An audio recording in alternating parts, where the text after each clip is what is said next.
The anime begins with our main protagonist, Kaido, creeping towards a slime in a cave. But instead of using a sword or knife, he sprays 2 bottles of insecticide on the slime until it withers away and dies. Kaido feels a surge of happiness at how skilled he has become at killing slimes. This isn't surprising, as this is his 999th slime kill since he started working in these dungeons, determined to reach the 1000 mark. Venturing deeper into the dungeon, Kaido spots a golden slime sitting on a pillar. Excited by his luck at finding such a rare spawn for his 1000th kill, he quickly realizes this one isn't going to be easy. Undeterred, Kaido grabs a more powerful spray gun filled with pesticide and successfully kills the slime. He celebrates his 1000th kill and eagerly checks his stats, only to realize his level remains the same despite killing a golden slime. Hoping for good loot, he finds a small golden card with a girl drawn on it instead of a normal mana core. Initially confused, he soon realizes it's a servant card, a very rare item, and checks the stats, discovering the servant is a Valkyrie named Sylphie. Deciding to leave the dungeon before researching further, Kaido heads back, passing a group of adventurers with impressive armor, which he envies. At the reception, he exchanges slime cores for money. The receptionist then Hitsu gives him 100 yen per core, totaling 500 yen, which disappoints Kaido, but he takes it and moves on. He then asks Hitsu about the value of a rare servant card, especially a divine class one. But Hitsu thinks for a moment and tells him such a card could be worth over 1 billion yen. Shocked, Kaido keeps this information to himself, heads to his locker, changes into everyday clothing, and exits the area. It turns out the dungeon is part of an amusement park where people can get memberships to explore and find valuable items. Children in costumes talk about wanting to be explorers when they grow up, but Kaido is lost in thought about the card. While waiting for the train, he meets his friends Shinji and Hayato. On the train, Kaido tells them he's still stuck at level 3 and asks why they don't explore dungeons. Hayato then explains that 2 years ago, they encountered a goblin on the 2nd floor of a dungeon. Thinking it would be easy prey, the goblin ended up beating them all badly. Since then, Shinji and Hayato decided dungeons weren't for them and preferred exploring other attractions with their passes. Later that night, Kaido gets off the train, goes home, has dinner with his family, takes a bath, and goes to sleep. The next morning, he wonders whether to sell the card for 1 billion yen, which would buy him all the armor and video games he wants. However, his thoughts are interrupted by his friend Katsuragi, who asks where he was last night. Initially, Kaido lies, saying he was at a party with Shinji and Hayato. However, when Katsuragi asks them about the party, they end up giving different answers, like hooking up with your mother and bowling. However, Katsuragi realizes they are lying and asks if Kaido went to the dungeons again, but Kaido manages to lie convincingly and barely escapes. Later that day at school, he asks his friends what they would do with the servant card. They immediately reply that they would sell it, as it's worth a lot and you can't summon a servant outside of the dungeons anyway. Kaido then ponders whether to sell the card, but when he goes to the dungeons that day, he decides to keep it, wanting to become one of the strongest adventurers ever. Hiding from the camera, he takes out the card and calls forth Sylphie, the Valkyrie, to be his servant and follow his command. Suddenly, the card starts glowing, emitting a bright light that transforms into a huge woman with feathery wings and an ethereal form. She grabs Kaido and disappears. Confused, Kaido turns around to see a small Valkyrie in armor standing beside him. He asks who she is, wondering if a child got lost, but the Valkyrie replies that she is Sylphie, his servant from now on. Kaido's dreams of becoming a powerful adventurer shatter as he drops to the floor, regretting not selling the card. He pulls himself together and tells her they need to hunt some slimes. Sylphie senses something nearby, and Kaido decides to test her intuition, asking her to lead him to the creatures. She then easily locates the slime, and when Kaido asks if she can kill it, she immediately goes into action. Initially, Kaido wasn't expecting much from such a small girl, but to his surprise, Sylphie conjures a lightning attack so devastating that he fears the whole cave might collapse. Kaido then walks towards her, asking if she's alright, but she blushes and claims she's hungry. Remembering that servants eat mana cores, Kaido feeds her the core from the slime. She then thanks him and claims there are more slimes nearby. Kaido then asks if she can only detect slimes, and Sylphie replies that she can detect all monsters but feels hungry after each battle, needing to eat a mana core. Realizing this method is impractical for making money, Kaido devises a plan.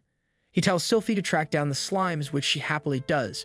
Kaido then uses his spray bottles to kill them one by one. This efficient method allows him to save time by heading directly to the targets and neutralizing them with his insecticide sprays.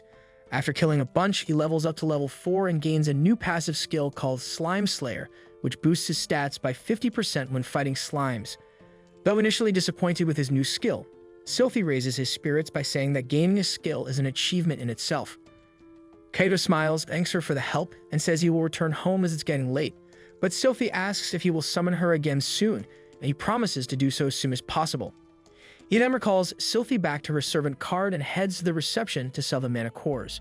However, Hitsu is shocked, exclaiming that he broke the daily slime extermination record by a large margin. She asks how he did it, and Kaido lies, saying he just got lucky.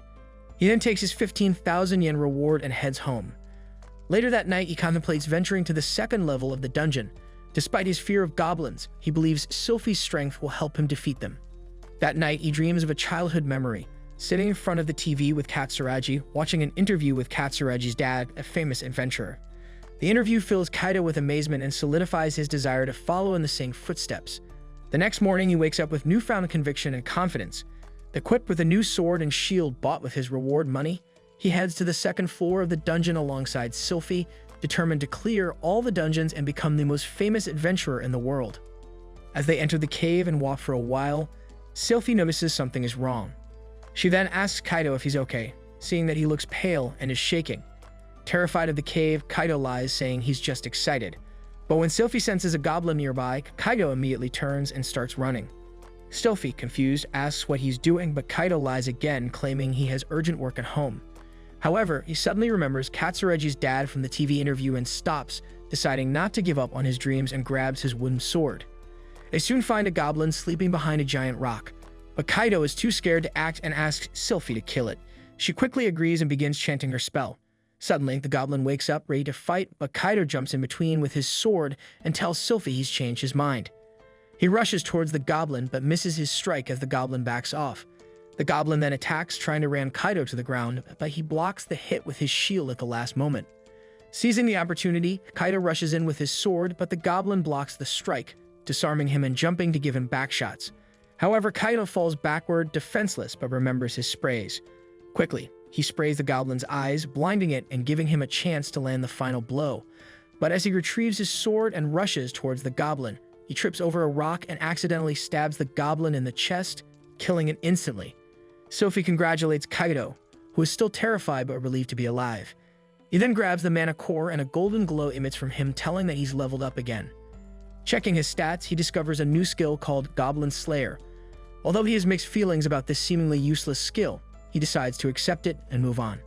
They soon venture deeper into the cave, where another goblin attacks, but Sylphie uses a defensive barrier to block the attacks, while Kaido times his sword slash perfectly, killing the monster. Kaido then kills his third goblin using the spray bottle to blind it before delivering the final blow. However, Sylphie drags him to yet another foe, and Kaido kills this goblin with a sword strike to the head, ranking up to level 6. As they continue walking, Kaido asks if Sylphie knows anything about the dungeons, but she replies that she has no idea and that her sole purpose is to help her master. Deeper inside, they find their final goblin of the day. It attacks Kaido while Sylphie uses her lightning magic to destroy the beast. Kaido then feeds her the mana core before heading outside. He hands over the mana crystals to Hitsu, lying again that it was just a fluke, and then heads home. That night, his body was so sore that he's unable to move from his bed. The next morning, he drags himself to school, walking alongside Katsuragi, who immediately suspects he went to the dungeons. Kaido denies it, claiming he was just bodybuilding at the gym, which is why he's sore. In the classroom, Kaido tells Shinji and Hayato about his new adventures in the level 2 dungeons, including killing 4 goblins. They are surprised and skeptical, but Kaido insists he's telling the truth and says he's going deeper today. After school, he returns to the dungeons with Sylphie and explores the distant parts of the cave. They kill goblins again, and with great teamwork, Sylphie blocks attacks while Kaido lands the killing blows. When Kaido gets too tired, Sylphie finishes the monsters with her lightning magic. After another exhausting expedition, Kaido sleeps like a log. The next day, he upgrades to a Drake, which does much more damage to the goblins, but he's so exhausted, he ends up sleeping in class. Despite this, he continues his adventures, going to the dungeons day after day and killing goblins by any means necessary until he reaches level 10, a big milestone for him. This time, he gets a special skill called Divine Love, which boosts his stat growth at every level, depending on the amount of love and care a divine goddess shows him. He immediately decides to confess how happy he is to go on adventures with someone as cool as Sylphie. The next monster they encounter is a glowing skeleton, a creature they've never faced before. Kaido tells Sylphie to stay alert, and she deploys her magic barrier. The skeleton then rushes at them, crashing against the barrier and trying to break through. Kaido tries to attack but finds his weapons too weak for this rare spawn. He then asks Sylphie to deal with it, and she chants her spell, shooting a lightning bolt that kills it instantly. However, the mana core dropped by the skeleton is bright red. This made him wonder if it could be rare, but decides to feed it to Sylphie anyway. Later that day, Kaido goes to Hitsu with his loot and asks about the mana core dropped by the glowing skeleton. Hitsu then explains that it's a rare drop and can easily fetch upwards of 2 million yen. Learning that he could have been a millionaire, Kaido was devastated. Hitsu then tells him not to worry, as encountering it once means he might meet it again. That night, Kaido wonders about the lost money but decides it doesn't matter since he leveled up significantly. He contemplates moving on to the 3rd floor but knows the enemies there appear in groups and are much more dangerous. The next day, he tells Sylphie that he wants her to simply watch for a while and not intervene. However, Sylphie, thinking that she did something wrong, apologizes, but Kaido explains that he wants to go up to the 3rd floor. He's afraid of becoming too dependent on her to save him, so he wants to get stronger first. Hearing this, Sylphie is relieved and wishes him good luck. Suddenly, a goblin appears from behind a rock and Kaido confidently tells Sylphie to watch as he deals with it. However, his plan backfires and he ends up getting injured badly. This led to him buying potions from Hitsu, which drains all of his savings. That night, he realizes he needs a lot of mana cores to feed Sylphie and better equipment. He decides to go back to square one and enters the 1st floor again to kill as many slimes as possible, gaining skills, levels, and mana cores. After several days of hard work in the dungeons alone, he finally collects enough mana cores to feel comfortable moving on to the 3rd floor. Before leaving the cave, Sylphie claims she senses a different kind of slime. Her intuition proves correct when Kaido spots a silver slime nearby. He immediately jumps into action and rushes the slime with his spray gun, but the slime is faster and dodges away. Thankfully, Sylphie is raiding nearby and uses her lightning magic to kill the slime instantly. To their surprise, the slime drops another servant card, an incredibly lucky find.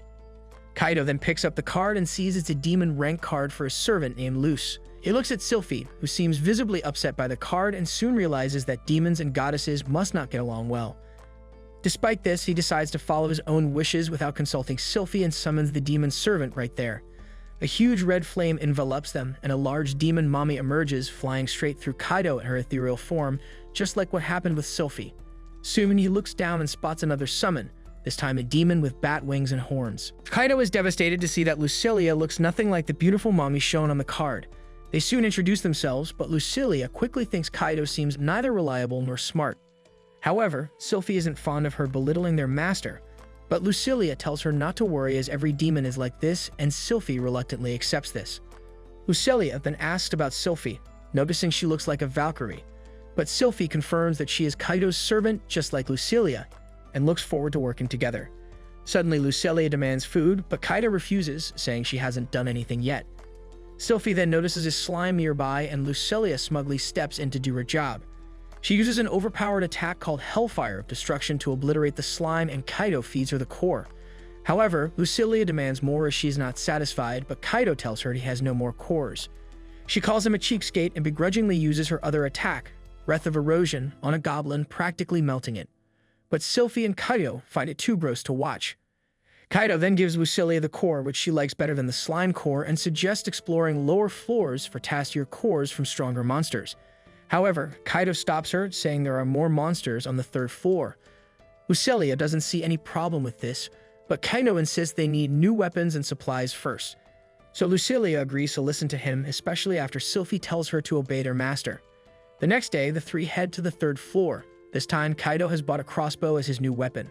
Sylphie thinks it suits him well, and Kaido mentions it was quite expensive, but Lucilia states that price doesn't matter. They then encounter two hellhounds and Kaido shoots at them but misses, causing the hounds to attack him. Sylphie quickly protects him with a barrier, and Lucilia takes out the hounds with Hellfire of Destruction. Kaido then feeds her a core, but she demands the other one as well. Kaido refuses again, saying he won't have any left if she eats them all. She isn't thrilled, but Kaido promises her an extra core if she kills more monsters. But she threatens to send him to hell if he breaks his promise, which scares him a bit. They then soon encounter two wild boars, so Lucilia uses Hellfire of Destruction again but only kills one of the monsters, causing the other to charge at them. She tries to use another attack, but Kaido stops her and shoots the boar. However, one shot isn't enough, startling Kaido and causing him to fall. Sylphie then tries to help with her Divine Lightning, but before she can, Kaido kills the boar with another shot. She then praises Kaido, but Lucilia finds it lame that he was scared. Suddenly, Kaido notices he has leveled up to level 11 and Lucilia asks for magic cores again. Afterwards, Kaido exits the facility thinking he won't make any profit if he keeps feeding all the cores to his servants. On the way, he overhears a party of adventurers talking and learns that 3 girls in the party can make it to the 6th floor without any problems. The scene then cuts to Kaido thinking about this in class.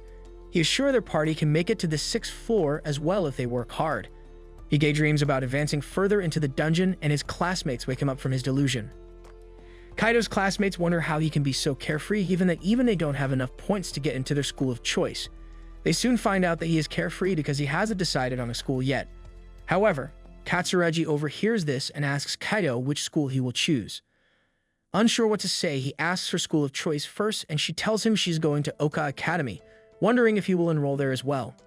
Not having made a choice, he tells her that he will, making Katsuragi happy as they will go to school together again. Kaido wonders why she was so happy, and his friends decided not to tell him for his own good. The scene cuts to him in the labyrinth again, where the servants kill all the monsters they come across one by one. Unlike Sophie, Lucilia constantly asks Kaido for more cores, and he has no choice but to listen to her.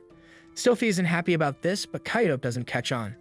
However, when Sophie looks at him, he asks if something is wrong, but she doesn't tell him anything. At home, Kaido notices his mother watching a drama on TV with a similar situation to his. Watching the drama, he figures out that Sophie is probably anxious because of the new servant Lucilia and fears this could lead to a duel between them just like in the drama. Thinking this would be devastating, Kaido wonders how to resolve it. The next morning, he meets Katsuragi on his way to school, and she notices that he looks tired. However, after talking to him, she finds out that he didn't sleep last night, so she asks if he has trouble and offers to help. He tries to tell her the truth but decides not to, instead informing her that his 2 friends have befriended 2 girls with different personalities and the quieter one doesn't like the one with the harsh personality. After hearing this, Katsuragi suggests talking to the quiet girl directly. Later in the dungeon, Kaido only summons Sylphie and tells her that he wants to talk to her alone. This causes Sylphie to blush but isn't thrilled to find out that he wants to talk about Lucilia. He then asks if she dislikes Lucilia, and Sylphie denies this, explaining that at first she found Lucilia scary, but now knows the demon didn't mean any harm and is actually a nice and kind girl. But Kaido insists on knowing if she has any problems, telling her she's important to him. Flustered, Sylphie admits she feels her master is too kind to Lucilia and wants him to be the same for her. This confuses Kaido as he thinks that he treats them equally, but Sylphie explains that Lucilia has been getting more cores and more of his attention. Kaido soon realizes Sylphie is jealous and agrees to give her as many cores as Lucilia, and to talk to her more from now on. Sylphie is glad to hear Kaido's reassurances, and later Kaido starts feeding both Sylphie and Lucilia the same number of cores. He compliments Sylphie for her well-timed attack on a monster, which prompts Lucilia to demand praise as well. Kaido also praises her, making Lucilia act smug. They then encounter a wild boar, which Sylphie takes out, causing her to level up in the process. Kaido soon notices her stats have increased significantly, and Sylphie is pleased. Lucilia then congratulates her, and not long after they encounter 3 hellhounds, which Sylphie defeats with a single attack.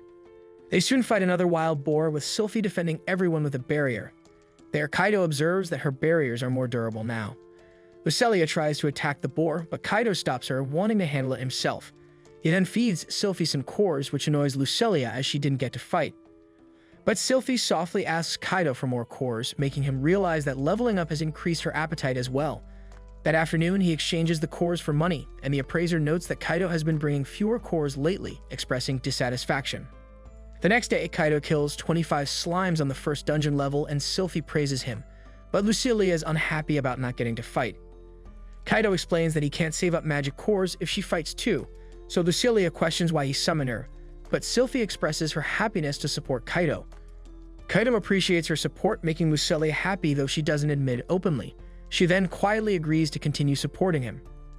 The scene then shifts to Kaido searching online for better gear, where he finds a carbon nanotube suit that is too expensive for his budget. In the dungeon, he finds a blue metallic slime, attributing it to his god's blessing. Expecting a servant card, he is surprised when it drops a magic orb instead. He soon explains that this orb can make him a mage and uses it, gaining the water ball skill. Excited, he finds a hellhound and asks Sylphie to cast a barrier, while also ordering Lucilia to attack if he misses. Sylphie quickly casts the barrier, but the water ball fails to harm the hellhound, so Lucilia defeats it. Upon seeing its performance, Kaido is disappointed by his magic's ineffectiveness. Sylphie tries to cheer him up, admiring his ability to use magic at all, and Lucilia jokes that at least he won't have to worry about drinking water. Regretting not selling the magic orb that night, Kaido sits in a park feeling down. Suddenly, Katsuragi finds him and asks why he's out so late. He almost reveals his magic skill, but changes the subject to a disappointing movie. They then walk home together, and Kaido learns Katsuragi was returning from cram school. He also thanks her for her advice, which helps solve his problem. But when Katsuragi wonders if the situation was about him, he denies it. Upon hearing this, she leaves, and Kaido wonders if she was angry, thinking that she might be jealous like Sylphie. However, he soon dismisses the idea, thinking that it is unlikely. The next day, Kaido heads back to the dungeon to work on his water ball spell. He starts off slow, shooting a water ball at the wall, but it doesn't do much except getting your mom wet. However, Kaido is already exhausted from just one spell but keeps training. On his second try, he blasts the water ball as fast as he can, and both he and Sylphie are excited about it. Lucilia, however, is unimpressed because after just 2 water balls, Kaido is completely drained and collapses on the ground, so he heads home and falls asleep as soon as he hits the bed. In his dreams, Kaido remembers watching Katsuragi's dad on TV when he was a kid and how that made him dream of becoming an adventurer like him. Motivated by that dream, he returns to the dungeon the next day and starts practicing his water ball strikes again. This time he's gotten a lot faster and shoots multiple water balls at the dungeon walls, but eventually he runs out of mana. He takes a quick break to catch his breath, but as soon as he feels better, he jumps right back into training. This time, he experiments with the shape of the water ball, turning it into a cube. Thrilled with his success and keeps experimenting with different shapes, but soon he gets worn out and falls on his back. As he's walking out of the dungeon, he trips and falls into the arms of another adventurer. He quickly gets up and apologizes, but this amazing mommy asks if he's alright. Kaido then assures her he's fine and leaves, but she's concerned as he doesn't look well. Seeing him, her crew is impressed by his hustle and heads into the dungeon. The scene then shifts to Kaido dozing off in class, and when the teacher wakes him up, he loudly declares that he's going to give it his all in training today, making the whole class laugh. During the break, his friends ask what he meant by the training stuff, but Kaido explains that he's practicing a crucial skill for dungeon success. But then Katsuragi shows up asking if he's training for the dungeon, but Kaido quickly switches it up, saying he's talking about dance practice. Hearing this, she is relieved and tells him not to overdo it, saying she wants to see his dance performance someday, leaving Kaido and the boys alone. The next day, Kaido returns to the dungeon for some real combat action with his water ball. He shoots a goblin with it, but instead of popping like usual, the water ball stays solid and clogs up the goblin's airways, suffocating it. Sylphie and Lucilia praise him, but Kaido realizes he's not getting any more experience points from the monsters on the 3rd floor. This meant that it's time to level up and head down to the 4th floor. However, Kaido figures he needs better gear for this challenge, so he decides to buy something that's been on his wish list for a while. The next day, he arrives wearing a tight bodysuit, which Sylphie thinks looks great in, but Lucilia shatters his ego by calling him lame. Kaido then explains that the suit is high-end and pricey because it's made of carbon nanotubes that protect him from damage while being thin and light. He proceeds to detail how the suit has top defense against arrows and other piercing attacks, and he's also got a magic amplifying bracelet that'll make even his weak spells hit harder. However, he hasn't tested it out yet and shows off other stuff he bought, but Lucilia drags Sylphie away out of boredom. They eventually make their way to the 4th floor, where Sylphie senses a big creepy monster coming their way. Before Kaido can check the monster encyclopedia to see what they're up against, a giant big black cockroach appears and both girls freak out, clinging to each other. They then start blasting magic spells at the roach monster while running through the dungeon, with Kaido trying to keep up because he doesn't want to be left behind. After they exhaust themselves, Sylphie and Lucilia take a breather and almost attack Kaido when he comes running up to them. Realizing that it's him, she runs over and hugs Kaido, saying she was scared, while Lucilia maintains her tsundere act, claiming she's not scared of bugs. However, Sylphie apologizes to Kaido for leaving him behind and begs him to scold her. But he tells her he isn't mad because they cleared the 4th floor in record time with their wild rampage, explaining that he's collected a lot of mana cores from all the defeated monsters. Surprisingly, Lucilia refuses to eat the big black crystals, but she's too hungry to turn them down. Not long after, they went to scout the 5th floor, where Sylphie's sixth sense detects a sand monster and another monster nearby. Kaido takes aim with his crossbow, but his first arrow misses, and the second one goes right through the sand monster, which immediately retaliates and attacks him. After shouting out Sylphie's name, she quickly throws up a barrier to protect him. But Kaido soon realizes that these two monsters are immune to physical attacks, so he turns to Lucilia for backup. She straight up obliterates them with her fiery attack, and Kaido asks if she needs to recharge her mana with the nasty crystals, but is quickly rejected. They kept on exploring the 5th floor, but it seems like there aren't any more monsters nearby. Just then, Sylphie spots something weird on a wall, but Kaido doesn't see anything special about it. Sylphie then decides to go all out and blast a hole in the wall with her lightning attack, revealing a secret passageway. They soon head in, and Kaido warns the girls to watch out for any traps. Just as he says this, Lucilia tells him it's too late, and an arrow shoots out, sending Kaido to the ground in pain. His party is all worried, but thankfully his bodysuit protects him from any serious damage, so he bounces back in a few minutes. They keep moving forward, but then Lucilia steps on another trap tile. This time, Kaido steps back to avoid the arrow, but gets zapped by lightning instead.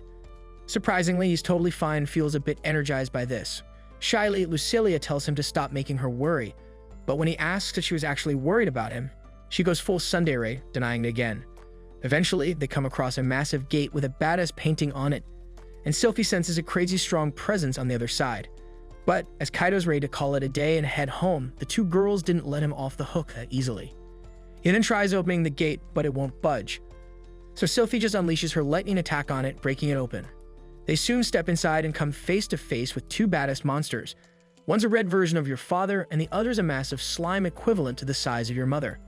Now that they've come this far, Kaido tells his girls to focus on taking down the red ogre first. They then unleash their lightning and fire attacks, but the ogre barely even flinches because it's immune to magic damage. The ogre charges at them, but Sylphie's barrier skill blocks its attack. Kaido then tells Lucilia to handle the slime while he takes shots at the red ogre with his crossbow. Each arrow he fires chips away at the ogre's health, but then he runs out of arrows. The pissed off ogre starts pounding the barrier, while Lucilia is struggling to deal with the giant slime on her own. As a last resort, Kaido decides to rely on his water ball. He conjures up a water ball and it suddenly freezes because of the bracelet's effect. He then shoots the ice ball at the red ogre, slowly wearing down its health. But then he realizes his mana is running low, so Kaido gets crafty and shapes his ice balls into sharp icicles that pack a bigger punch against the red ogre. With the final 3 shots in his arsenal, Kaido brings down the red ogre, leaving the slime left. As Sylphie is about to smack the slime, Kaido jumps in and defends her with his shield. He then holds the slime back and tells Sylphie to get ready for her divine spear attack. However, his shield and gear start melting, but Sylphie charges at the slime with her divine spear and pierces right through it, barely doing damage to it. As Kaido is ready to throw in the towel, he soon remembers his hero and charges forward, dodging the slime's attacks. He pulls out his trusty bug spray because, giant or not, the monster is still a slime. He soon finishes his 2 bottles, so he digs into his bag and whips out 2 extra strong bug sprays. Kaido then unleashes them all on the slime, and finally, the slime's health hits 0 and it bites the dust. The girls all excitedly hug Kaido, but they end up hurting his injured shoulder. However, he quickly fixes it up by shoving a health potion right after that. But to their surprise, Lucilia levels up and Kaido checks out his stats to find that he's also leveled up a whole lot too. He wastes no time and starts gathering mana cores, but stumbles upon the red core of the ogre, which he knows will fetch a pretty penny. When he goes looking for the slime's core, he instead comes across a rare grade magic sword, which looked more like a steak knife than a magic sword. Later on, Kaido takes the red ogre mana core to Hitsugaya, who's all curious about where he found it. He then tells her about the hidden dungeon on the 5th floor and how he kicked the boss ass. But Hitsugaya says they've got to check that dungeon out fast and lets Kaido know that the red mana core is worth a whole lot of cash. Kaido is stoked to hear that news, and with another good news, Hitsugaya invites him to join an event next week where they'll be taking on the 7th floor as a group. The following week, Kaido heads to the event and bumps into the 3 girls from the other day. Their leader, Eri, introduces herself alongside with the pink cat girl who goes by Miku, with the last one being Hikari. Meanwhile, Katsuragi dreams of the past where she sees her dad heading off to buy milk in the dungeon. She asks him to come back soon and he promises to be home early for dinner. But as he leaves, Katsuragi wakes up. She then decides to go to her friend's house to study, but when she steps out, she wonders if Kaido is busy with dance practice or muscle training today. The scene soon shifts to the event participants lining up for teleportation.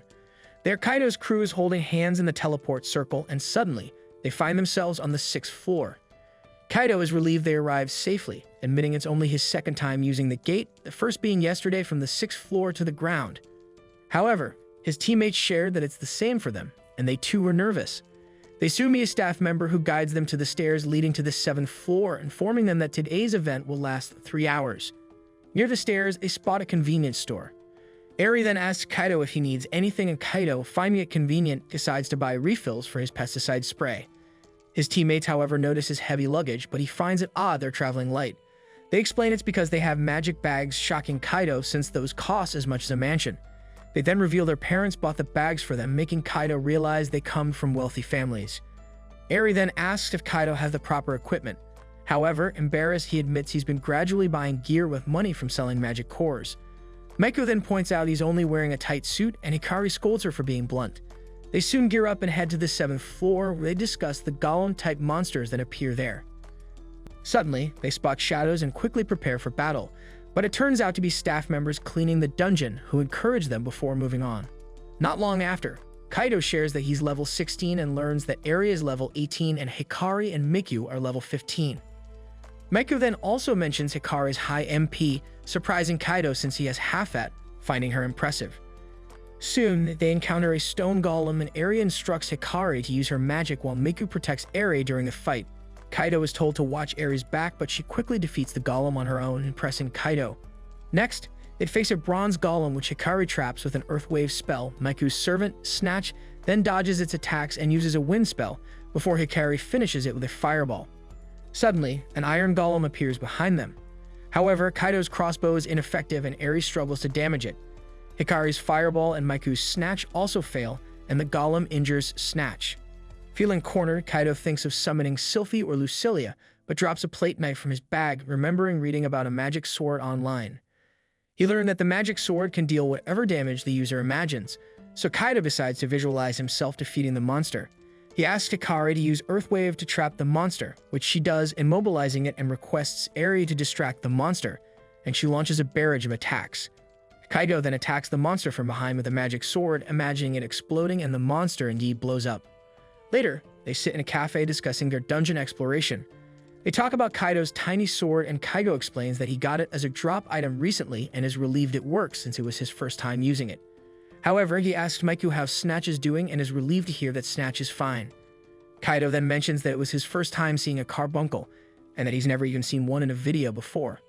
But Miku explains that servants can't be captured on camera. Following her, Eri asks Kaido if he has ever seen any of them on video, and Kaido realizes he hasn't, which explains why guild officials never asked about Sylphie and Lucilia. This causes him to wonder if they are the only ones who know about Snatch. But Miku clarifies that she picked Snatch from an auction and registered him with the guild, so everyone knows about him. After the conversation, Miku suggests they all put matching keychains on their magic pouches to commemorate participating in the event, and everyone agrees. Afterward, Eri asks Kaido to join their party as a permanent member, explaining that there are transfer gates every 5 floors and their current goal is to reach the gate on the 11th floor. Deep down, Kaido likes the idea but insists that he's just an ordinary explorer and not as special as they are. They then try to reassure him, saying they feel safer with him around. But he was soon reminded of his 2 servants. Kaido worries that if they find out he's bringing 2 little girls into the dungeon, he might get reported, so he asks for some time to consider it. This made Miku wonder if he disliked their party, but he assures her he needs time to think and will give them an answer later. The scene then shifts to him returning to the dungeon. Inside, he summons his servants, who are upset that he didn't summon them earlier. There he explains that he's considering forming a party with others, but his servants are unhappy and can't believe this is the first thing he mentions after seeing them. He then tells them he didn't abandon them, explaining he had business to handle and couldn't summon them in the morning. He tries to discuss the party again, but they insist that the 3 of them are fine as they are. Kaido persists, but Sylphie firmly tells him to end the conversation there. Lucilia also gets mad at him for always calling her by her full name, but Kaido is clueless about what else to call her. She then points out he calls Sylphie by her nickname, so he realizes that Lucilia is jealous this time. He soon suggests a few nicknames for her, and she likes Lucy Ad, and they agree to call her this from now on. The 2 of them then go ahead to explore the dungeon, and Kaido states that they still haven't cleared up the party issue if they ignore him. The next day, while going to school, Katsuragi asks Kaido if he practiced dancing over the weekend or did muscle training, and Kaido says he did both.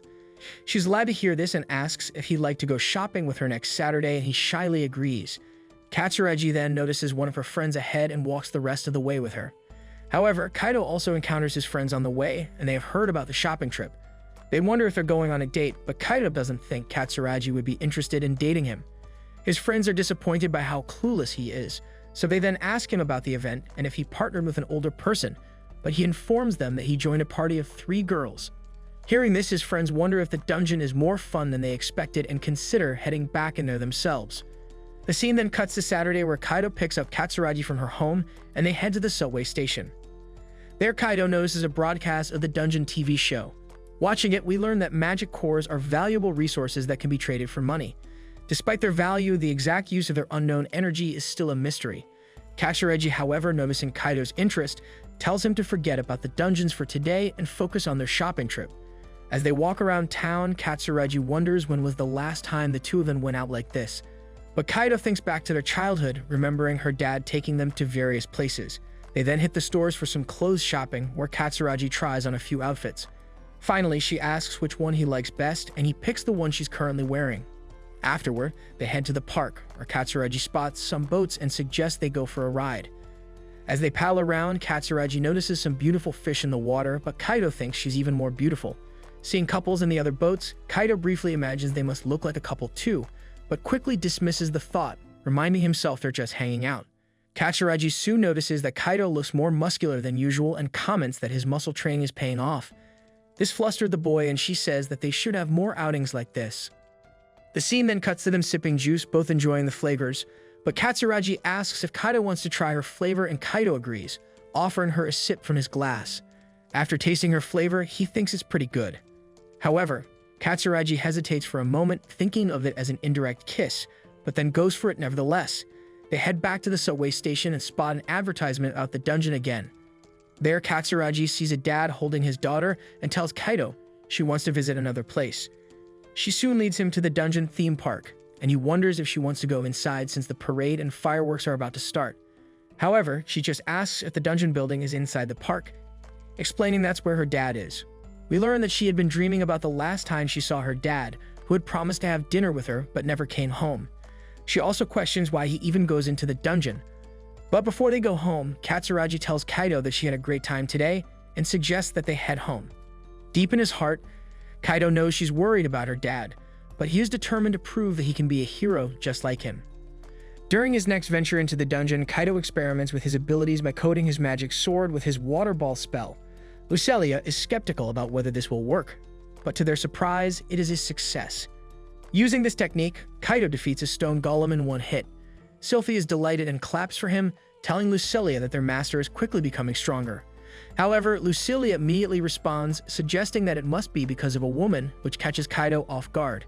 When he asks her why she thinks so, Lucelia simply replies that it's her intuition. Sensing his nervousness, Sylphie asks Kaido if the reason he wanted to join a party the other day was also because of a woman. Kaido hesitates but eventually admits that a group of 3 girls invited him to join their party.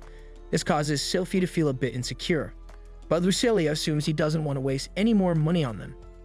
As she's about to reprimand him for treating them this way, Kaido promises he will continue providing them with mana cores, and both Lucelia and Sylphie forgive him. Kaido soon assures them that he is not joining the party, but Sylphie unexpectedly encourages him to join. She says that if her master has chosen to join another party, she wants to support him, and Lucelia agrees as long as she continues to receive mana cores. Sylphie then asks him to reveal his reason for wanting to party with others, and Kaido explains that he wants to grow stronger by fighting alongside other humans. Otherwise, he will never catch up to Sylphie and Lucelia. Satisfied with his explanation, Kaido promises that he will only join Aries' team on weekends, so they can still spend time together on other days. Later that night, Kaido finds it easier to get permission from an angel and a devil than to call a girl. As he nervously tries to make the call, Katsuragi suddenly calls him, saying she just wants to chat for a bit. Kaido is happy to oblige, but first asks if she knows any ways to reduce nervousness. When she asks why, Kaido uses his friends as a cover, saying they want to call a girl but are too nervous. Katsuragi then shares a story about a time she was nervous to play the piano on stage, and her dad forced a smile onto her face to calm her down. He then tells her that he'll try that out and wishes her good night. As the call ends, he wonders what she wanted to talk about in the first place but doesn't dwell on it. He then calls Eri, who is practicing in her family dojo. Upon receiving the call, she eagerly asks if he has decided to join their party. Kaido soon explains that he can only join on weekends, and Eri replies that they only visit the dungeon on weekends, so it works out perfectly. On the following Saturday, Kaido joins the girls and enters the 7th floor of the dungeon. When a group of stone golems attacks them, Kaido takes charge, instructing Hikari and Miku to support him. Hikari uses earth magic to restrain 2 golems, while Miku summons her servant Snatch to distract the third. Seizing the opportunity, Kaido enchants his magic sword with Water Ball, creating an ice sword, and defeats a golem with a single strike. Another golem attacks, but he dodges and finishes it off quickly.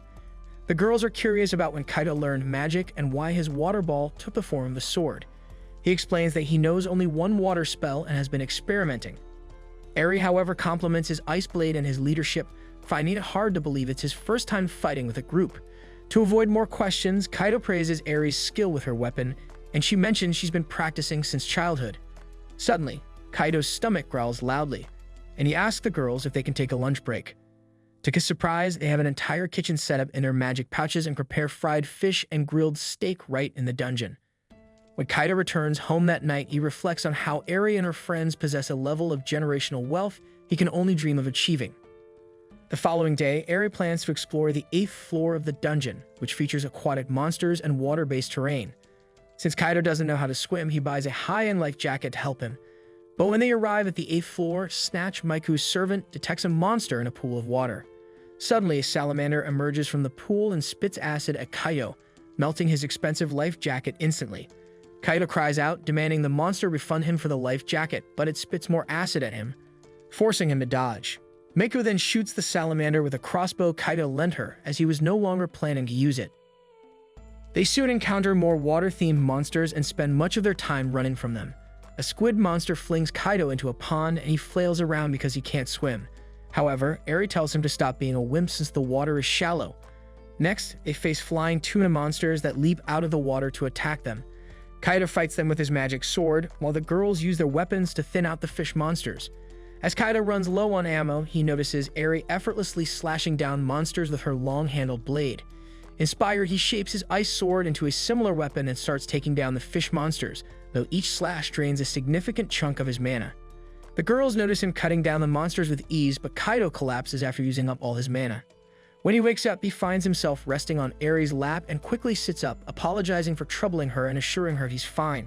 Surprisingly, his mana points are fully restored, and Eri reveals that she gave him a mana potion while he was unconscious. Kaido, however, says that it must have been expensive, but she tells him not to worry about it since they're party members. Eri then comments on Kaido's fighting style, and he explains that he based it on her technique. Before they can discuss further, Snatch warns everyone about a very powerful monster approaching. They stay on guard as a huge dinosaur-like creature emerges from the water. Kaido panics, explaining that dinosaurs are high-level monsters usually found on deeper floors. He and the girls attempt to flee, but the dinosaur follows. Its immense weight causes the floor to crumble, blocking their exit. Realizing they have no way out, Kaido declares they must fight together to survive. He instructs Miku and Hikari to attack the dinosaur from a distance and asks Eri to strike while he distracts it. Hikari's earth magic and Snatch's wind blades are ineffective against the water dinosaur. Although Kaido manages to stab it with his ice blade, the damage is minimal. Enraged, the dinosaur attacks him, creating a perfect opening for Eri to deliver a finishing blow. She leaps onto the dinosaur's head and stabs it with her spear, but it's not enough. The monster violently swings its neck, flinging her away. Kaido rushes to check on Eri, who mutters about becoming a hero. As she tries to reach for her weapon, she passes out. Supporting Eri, Kaido considers calling Sylphie and Lucilia, but hesitates to reveal them to others. However, seeing the monster trying to attack Hikari and Miku, he decides it's not the time to hesitate. He pulls out the servant cards and summons Sylphie and Lucilia. A radiant storm of divine and demonic energy swirls before Sylphie and Lucilia appear, leaving everyone in awe. Even Eri opens her eyes just in time to see Sylphie and Lucilia take form. Kaido apologizes to them for the sudden summons and asks them to defeat the dinosaur monster. They use their lightning and fire attacks, bringing down the dinosaur monster in seconds. Once the threat is neutralized, Sylphie rushes to Kaido, asking if he's hurt, but he assures her he's fine. Lucilia then teases Kaido, saying he was after women in the end. Suddenly, Miku leaps on Sylphie, exclaiming that she's never seen anyone as cute as her and asks if Sylphie is a real angel. Meanwhile, Hikari thanks Lucilia for saving them and gushes over the cute demon. Lucilia tries to act cold, but she can't resist Hikari's earnest gaze and agrees to let her get closer. Even Eri is smitten by their cuteness but restrains herself. She asks Kaido if these girls are his servants, and he confirms. They then go to the dungeon's bathhouse, and Eri is amazed that Kaido has both an angel and a demon as his servants. There the girls get comfortable together and we see Kaido by bathing together with Snatch. Later, they exit the dungeon and Hikari's parents arrive to pick up her and Miku.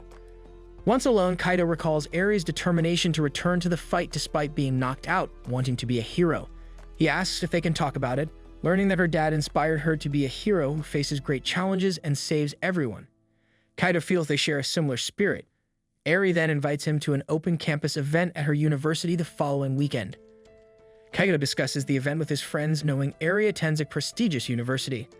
They suggest he invite Katsuragi instead of them, calling it their second date, but Katsuragi overhears her name and approaches her friend, asking if they were talking about her. Kaido tries to deny it, but his friends encourage him, so he uses the nervousness removal technique before telling Katsuragi about the open campus event. It turns out Katsuragi was already planning to attend and wanted Kaido to join her from the start. The next weekend, she wears the dress Kaido chose for her on their previous date to the event. But when Kaido sees Katsuragi, he can't help but think she looks cute. They then head off to Oka Academy, and on the train, Kaido initially sits a bit too far from Katsuragi, but quickly moves closer when she tells him to. She thanks him for inviting her to the open campus, but Kaido, trying to play it cool, says it's no big deal since he planned to go anyway. Katsuragi mentions that she enjoys it more with the two of them together, and Kaido can't help but agree.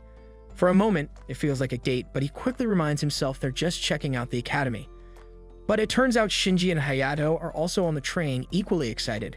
Kaido, a bit surprised, asks why they're tagging along since their plans involve different schools. However, they casually explain that they just wanted to experience an open campus themselves, reassuring him they have no intention of playing third wheel between him and Katsuragi. Kaido brushes off their remarks, focusing on Katsuragi instead. As they continue the ride, Kaido spots a poster about the dungeon on the train. She quickly notices his interest and asks if he's bummed about missing out on the dungeon. But with a smooth move, he tells her that going to the open campus with her is way better than any dungeon. His doobie Riz made the girl smile and suggested they forget about the dungeon for today. Soon after, they arrive at Oka Academy.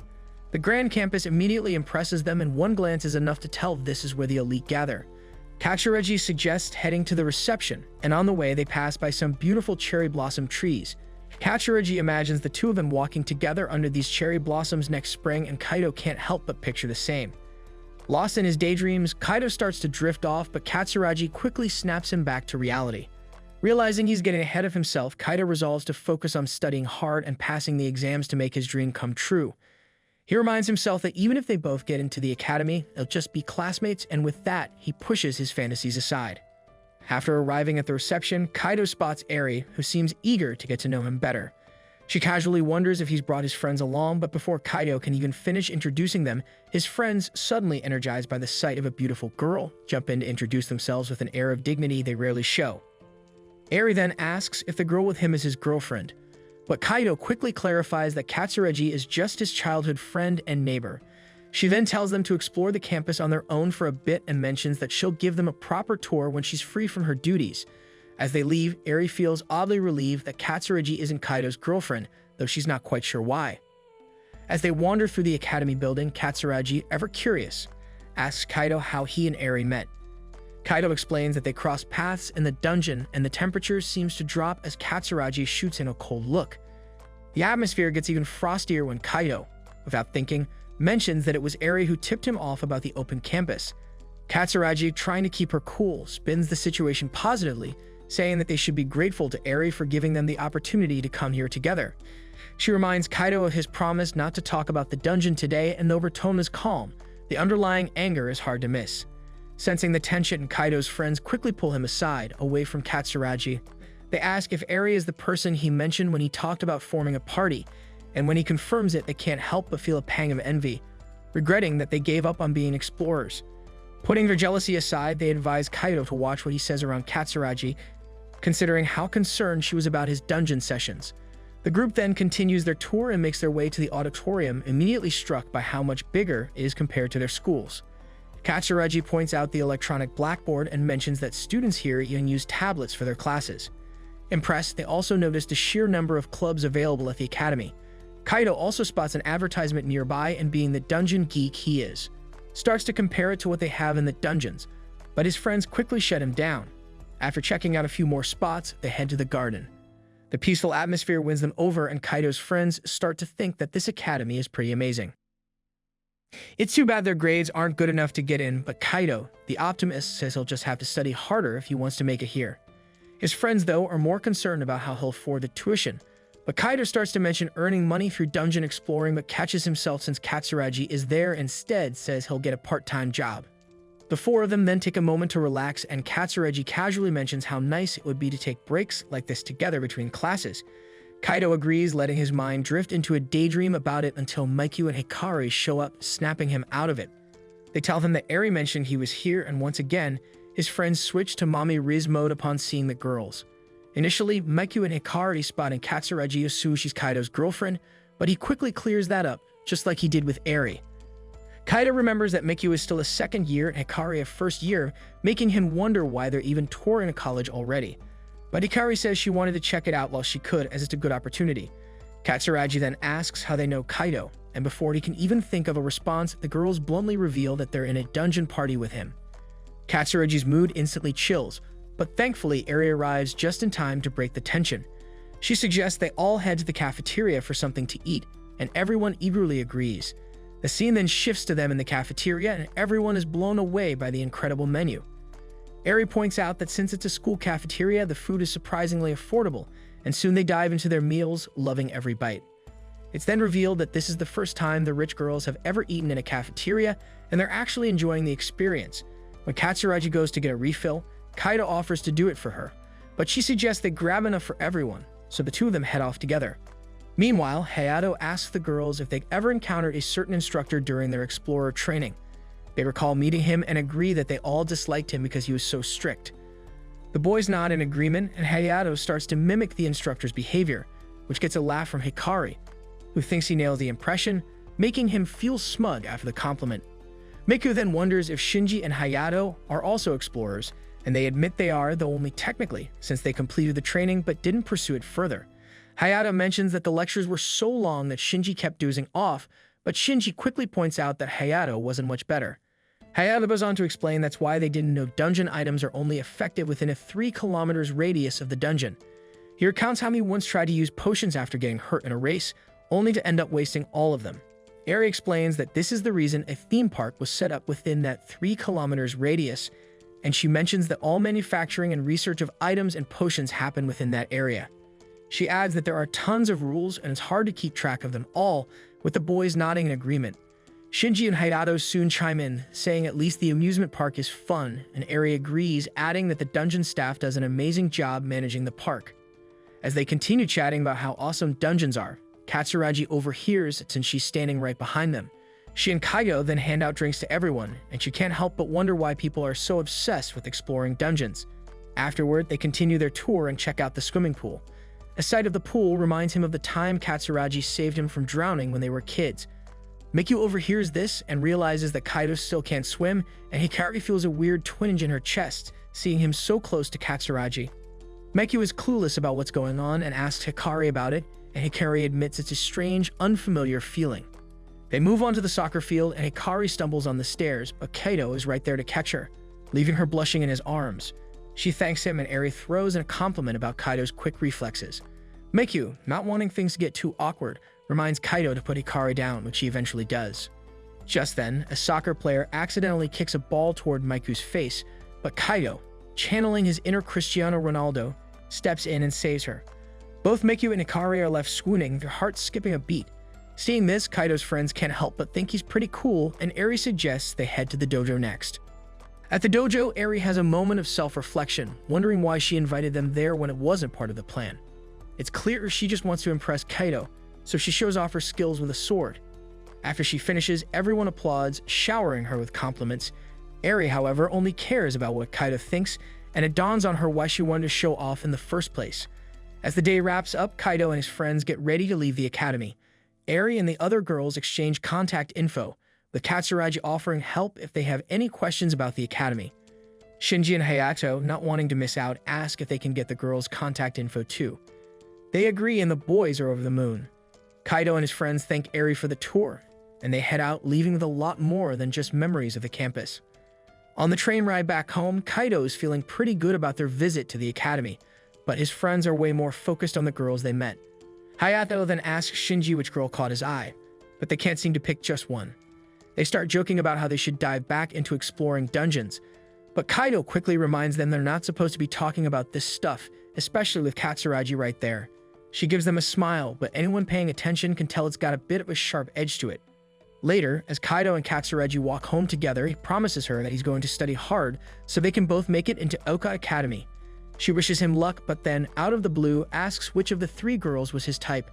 Kaido, caught off guard, insists he never really thought about it, though inside he's thinking that she is the one he likes. But he just can't bring himself to say it. Then Katsuragi brings up how Kaido was using everyone's first names today, but he doesn't get what she's hinting at, which seems to annoy her. Before he knows it, she's storming off to her house. Later on, Kaido is left scratching his head, trying to figure out why she got so mad. He thinks that maybe she was jealous of the other girls, but he brushes it off, thinking that can't be it. Then suddenly, he remembers another problem, thinking about how he's going to explain his mysterious absence to Sylphie and Lucilia tomorrow. This then marks the end of today's anime recap. If you enjoyed the video and want more of it, please support the channel by leaving a like and subscribe. Let's help us reach our current goal of 20,000 subscribers.